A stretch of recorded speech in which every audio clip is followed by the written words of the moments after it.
sumber yang dibahas Pak. Yang dibahas APBD Murni tahun anggaran 2022. Berapa kira anggaran yang akan dibahas? Sekitar 500 lebih. Sektornya apa sih, Tra? Ya, sektornya seluruh SKPD mengajukan dari seluruh SKPD mengajukan dari kegiatan masing-masing.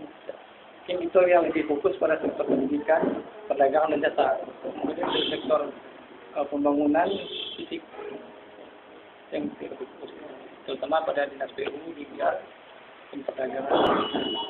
PP23 tahun 2014 itu untuk pembahasan APBD Murni paling lambat itu tanggal 31 Desember.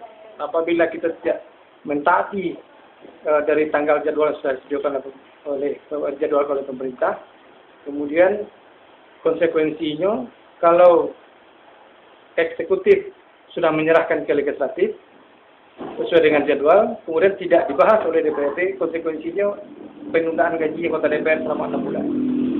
Dan sebaliknya apabila pemerintah yang tidak menyerahkan kepada legislatif sesuai dengan jadwal, pemerintah yang ditunda gaji selama 6 bulan.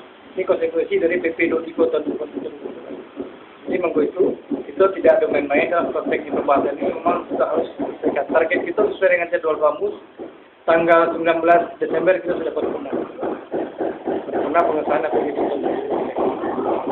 Yang banyak disorotnya masalah anggaran untuk TV jual radio atau apa? Kalau untuk TV mungkin ada dianggarkan baru oleh Dinas Perhubungan, tetapi kami belum melihat itu sebagai target.